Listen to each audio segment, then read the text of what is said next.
بسم اللہ والحمد للہ والصلاة والسلام علی رسول اللہ۔ آسان ترین تیز رفتار طریقے سے قرآن پاک سیکھیں۔ آج لیول 3 کا ہمارا سبق نمبر 7 ہے۔ آج کے سبق میں ہم افعال ناقصہ کو پڑھیں گے۔ عربی گرامر میں استعمال ہونے والا ایک خاص قسم کا فعل جس کی 17 افعال اور وربز ہیں، لیکن ان میں زیادہ قرآن پاک میں جو استعمال ہوئے وہ ٹوٹل 11 ورب ہیں جن کو ہم آج کے سبق میں سیکھیں گے۔ ان کے بعد میں آنے والے الفاظ میں کیا تبدیلی واقع ہوتی ہے، زبر زیر پیش پر ان کو بھی سیکھیں گے۔ افعال کا کیسے معنی ہم نے کرنا ہے وہ بھی سمجھیں گے، جنہیں سمجھ لینے کے بعد قرآن پاک کے 1000 سے زائد الفاظ ہمیں سمجھ آ جائیں گے۔ تو آئیے پوری توجہ سے آج کے سبق کو پڑھیں۔ تمام وہ دوست جو اس چینل پر نئے ہیں اور انہوں نے ابھی تک ہمارے چینل کو سبسکرائب نہیں کیا، ان سے گزارش ہے کہ ہمارے چینل کو سبسکرائب کر لیجئے اور اس کے ساتھ نظر آنے والی سبق کو شروع کرنے سے پہلے پچھلے سبق میں جو ہم نے پڑھا اسے آپ ایک مرتبہ دیکھ لیں تاکہ اس سبق کو سمجھنا آسان ہو۔ ہم نے فعل کی 2 قسمیں پڑھی، ایک فعل لازم، وہ فعل جو صرف فاعل کو چاہے یعنی سبجیکٹ سے اس کا معنی پورا ہو جائے، اسے آبجیکٹ اور مفعول کی ضرورت نہ ہو، جیسے نازل وہ نازل ہوا۔ فعل متعدی وہ فعل جو فاعل کو بھی چاہے اور مفعول کو بھی چاہے، یعنی اسے اپنے معنی کو اور بات کو پوری کرنے کے لیے سبجیکٹ اور آبجیکٹ دونوں کی ضرورت ہو، جیسے انزل اس نے نازل کیا۔ لیکن آج ہم ایک ایسا فعل لازم پڑھنے لگے ہیں جسے عربی گرامر میں فعل ناقص کہتے ہیں۔ اسے ناقص کہنے کی وجہ بھی یہی ہے کہ ہے وہ فعل لازم، اور ابھی ہم پڑھ چکے فعل لازم وہ ہے جس کا معنی فاعل پر پورا ہو جائے، جسے صرف فاعل کی ضرورت ہو اور کسی چیز کی ضرورت نہ ہو، مفعول اور آبجیکٹ کی ضرورت نہ ہو۔ لیکن آج ایک ایسا ورب پڑھ رہے ہیں جو فعل لازم ہے۔ چاہیے تو یہ تھا کہ وہ صرف سبجیکٹ سے اس کا معنی پورا ہو جاتا، لیکن اس کا معنی چونکہ سبجیکٹ سے پورا نہیں ہو رہا، اسے ایک اور لفظ کی بھی ضرورت ہے، اس وجہ سے اس کا نام عربی گرامر میں فعل ناقص رکھ دیا گیا۔ تو فعل کی جمع ہے افعال، ناقص کی مؤنث ہے ناقصہ۔ تو افعال ناقصہ وہ افعال ہیں جو فاعل اور اس کی صفت کو بیان کرتے ہیں، یعنی اگر اکیلے فاعل کو بیان کرتے تو یہ فعل لازم تھا جو آپ پڑھ چکے، لیکن فاعل کے ساتھ ساتھ اس کی صفت کو بھی بیان کرتے ہیں۔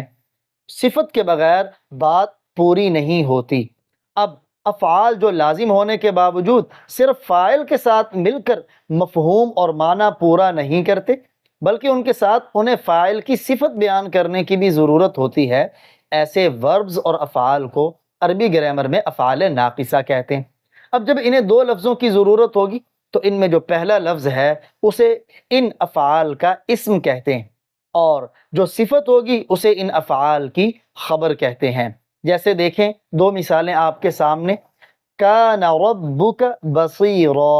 اب کان یہ فعل ناقص ہے، افعال ناقصہ میں سے ایک ہے کان، جس کا معنی ہونا یا تھا، آپ پڑھ چکے بار بار۔ ربک یہ پہلا ورڈ ہے جو اس کا آپ سبجیکٹ کہہ دیں اسے، یا دوسرے لفظوں میں یہاں اس کو اس کا اسم کہتے ہیں۔ رب یہ ضمیر کے ساتھ ملا ہے، مضاف مضاف الیہ، یہ فعل ناقص کا اسم ہے، اور بصیرا یہ فعل ناقص کی خبر ہے کہ آپ کا رب بصیرا دیکھنے والا ہے۔ اگلی مثال، کان ابوہما صالحا۔ کان تھا، یہ کانا کا لفظ جب رب اللہ کے ساتھ آئے تو اس کے ترجمے میں ہے کا لفظ آئے گا، اور اس کے علاوہ میں اس کے ترجمے میں تھا اور کبھی کبھار ہے کا ترجمہ بھی آتا ہے۔ کان ابوہما ان دونوں کے ابو، صالحا نیک تھے۔ یہ وہی واقعہ جو خضر علیہ السلام انہوں نے ایک بچے کے حوالے سے، اس کے یعنی دیوار کے نیچے خزانہ تھا، دیوار گرنے کے قریب تھی تو انہوں نے اسے صحیح کر دیا بغیر اجرت کے۔ وجہ یہ بیان کی کہ جن بچوں کی ہے ان بچوں کے جو والد تھے وہ نیک تھے، ان کی نیکی کا صلہ انہیں بھی ملے گا۔ تو دیکھیں یہ 2 لفظ ہیں، ابوہما ایک ورڈ ہے جسے کانا کا ہم اسم کہیں گے، اور صالحہ اسی اسم کی، یا ابوہما کو فاعل کہیں تو اسی فاعل کی صفت کو بیان کر رہا ہے۔ کہ اب وہ کیسا ہے، اس کی کیفیت کیسی، تو کہا صالحا۔ اب معلوم ہوا کہ فعل ناقص کو اگرچہ یہ فعل لازم ہے، دو چیزوں کی ضرورت ہے، ایک اسم کی اور ایک خبر کی، یعنی فاعل کی اور ساتھ فاعل کی صفت کی۔ اس کے فاعل کو اس کا اسم کہتے ہیں اور اس کی صفت کو اس کی خبر کہتے ہیں۔ اور یاد رکھیں کہ افعال ناقصہ ان کا جو فاعل ہے اس کے اوپر ہمیشہ پیش ہوگی، اور جو فاعل کی آگے صفت ہے جسے ہم نے خبر کہا اس کے اوپر ہمیشہ زبر ہوگی۔ اب آپ کو معلوم ہوا کہ ان کے بعد دوسرے لفظ پر زبر کیوں آتی ہے، وجہ اس کی یہی ہے کہ وہ فعل ناقص کی خبر ہے۔ جیسے دیکھیں کان ربک، کان ہے، ربک تیرا رب، قدیرا قادر۔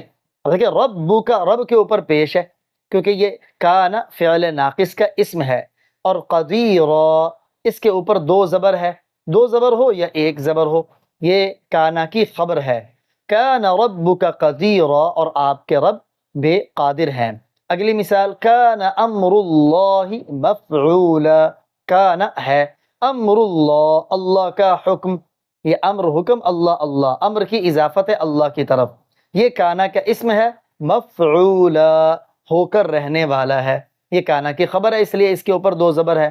ایک اور مثال کان الناس، تھے لوگ، امتا واحدہ ایک جماعت۔ اب دیکھیں الناس کی صفت آگے بیان کی، امتا واحدہ ایک جماعت، کہ پہلے لوگ ایک ہی جماعت تھے، سارے موحد تھے، اللہ کی توحید پر تھے، بعد میں پھر شرک پھیلا، لوگ مختلف گروہوں میں بٹ گئے اور تقسیم ہو گئے۔ الناس یہاں کانا کا اسم ہے اور امتا واحدہ کانا کی خبر ہے۔ افعال ناقصہ ٹوٹل 17 ہیں عربی گرامر میں، لیکن قرآن پاک میں 11 یہ افعال استعمال ہوئے ہیں۔ اب ہم 11 افعال کو اس سبق میں ان کا ترجمہ کرنا سیکھیں گے اور ان کی پہچان کریں گے۔ غور کریں، یہ 11 کے 11 آپ کے سامنے درج ہیں۔ پہلا کان، اس کے ترجمے میں ہونا یا تھا، دونوں ترجمے اس کے آتے ہیں۔ دوسرا ظل، ظل کا معنی بھی ہوا یا ہو گیا، یہ سارے ماضی کے یہاں الفاظ ہیں، ان سے مضارع بھی آئے گا۔ عاد، یہ بھی تیسرا فعل ناقص، اس کا معنی ہوتا ہے دوبارہ ہونا، لوٹ کر آنا کسی کا۔ نمبر 4 غدا، غدا کا معنی ہے صبح کو ہونا، یعنی جس چیز کے ساتھ غدا لگا ہے اس کا مطلب ہے وہ کام صبح کے وقت ہوا ہے۔ اصبح، اس کا مطلب بھی ہے کہ جس چیز کے ساتھ یہ اصبح ورب لگا ہے یہ بتلا رہا ہے کہ یہ کام بھی صبح کے وقت ہوا ہے۔ نمبر 6 امسا، یہ مسا سے ہے، مسا شام کو کہتے ہیں، یہ بتلاتا ہے کہ یہ کام شام کو ہوا ہے۔ نمبر 7 بات، بات بیتوتت رات گزارنے کو کہتے ہیں، یہ بتلاتا ہے کہ یہ کام رات کے وقت ہوا ہے۔ نمبر 8 ما زال، اب دیکھیں ما یہ نفی ہے، نہیں، زال زائل ہونا، ختم ہونا، یہ بھی نفی ہے، تو نفی نفی کے ساتھ جمع ہو تو پازیٹیو، اس کا معنی ما زال دونوں اکٹھے آئیں تو معنی ہوگا ہمیشہ رہنا، یعنی ان کے بعد جو بھی چیز ہے اس کے بارے میں یہ بتلا رہے ہیں کہ یہ چیز ہمیشہ رہے گی۔ نمبر 9 ما باریحہ، اس کا معنی ہے مسلسل ہونا۔ نمبر 10 ما دام، اس کا معنی ہے جب تک، یعنی پیچھے جو چیز ہوگی اس کو بتلایا گیا جب تک وہ ہو تب تک یہ ہوگا۔ اور 11واں ہے لیس، جس کا معنی ہے نہیں، نہیں ہوا۔ یہ ٹوٹل 11 وربز قرآن پاک میں استعمال ہوئے ہیں۔ آپ قرآن پاک سے مثال دیکھیں تاکہ ان کو سمجھنا اور ترجمہ کرنا آسان ہو۔ جیسے دیکھیں یہاں 3 ورب آپ کے سامنے ہیں، کان، جس کا استعمال قرآن پاک میں 1000 سے بھی زائد مرتبہ ہوا ہے، جس کا معنی ہوا یا تھا۔ آگے ہے ظل، 34 مرتبہ قرآن پاک میں تقریباً آیا، جس کا مرتبہ معنی ہے ہو گیا۔ تیسرا ورڈ ہے عاد، دوبارہ ہونا، لوٹ کر آنا، یہ تقریباً 18 مرتبہ قرآن پاک میں استعمال ہوا ہے۔ ہر ایک کی مثال دیکھیں، جیسے کانا کی مثال وَكَانَ عَاقِبَةُ أَمْرِهَا، وَكَانَ اور تھا، عاقبہ انجام، امرہا اس کے کام کا، ہاں یہ عاقبہ اضافت ہے اس کی امر کی طرف، اس کے کام کا انجام تھا۔ خسرہ یہ کانا کی خبر ہے، نقصان ہی نقصان، خسارے سے ہے، اور اس کے کام کا انجام نقصان ہی نقصان تھا۔ دوسرا ورڈ تھا ظل، اس کو بھی دیکھیں، سورۃ النحل آیت نمبر 58، ظل وجہہ مسودا، اب آپ کو معلوم ہوا وجہہ پر پیش آئی ہے اس وجہ سے کہ یہ ظل فعل ناقص کا اسم ہے، اور مسودہ پر دو زبر آئی ہے اس وجہ سے کہ یہ فعل ناقص کی خبر ہے۔ ظل ہو گیا، وجہہ وجہ چہرے کو کہتے ہیں، ہو اس کا، ہو گیا اس کا چہرہ مسودہ سیاہ یا کالا۔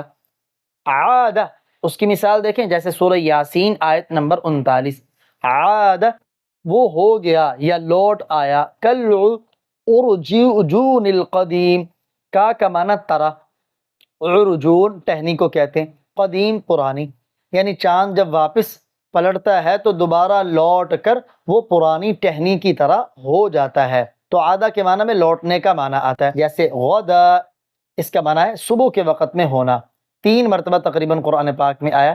امسا اس کا مطلب ہے شام کے وقت میں ہونا، اور تیسرا ہے اصبح اس کا معنی ہے صبح کے وقت میں ہونا، چوتھا اس کا ہے بات اس کا معنی ہے رات کے وقت ہونا، یہ بھی قرآن پاک میں ایک ہی مرتبہ آیا ہے، اور امسا بھی ایک ہی مرتبہ آیا ہے، جس کی مثال ہم دیکھتے ہیں ابھی۔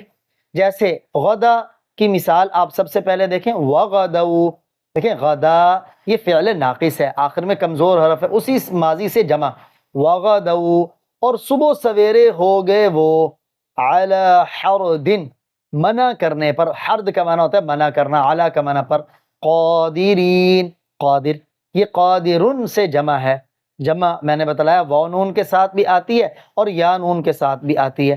یہ سورہ قلم میں جو واقعہ ہے نا ان کنجوس لوگوں کا، جنہوں نے کہا تھا کہ رات کے اندھیرے میں صبح کے اندھیرے میں نکلیں گے اپنے باغ کا پھل کاٹنے کے لیے، تاکہ کسی غریب مسکین کو پتہ ہی نہ چلے اور ہمیں کسی کو دینا نہ پڑے، تو اس کو بیان کیا جا رہا ہے وغدوا، اور ہو گئے وہ صبح کے وقت، علی حرد غریبوں کو مسکینوں کو منع کرنے پر، قادرین اپنے ذہن کے مطابق انہیں یہ ہوا کہ ہم قادر ہو گئے۔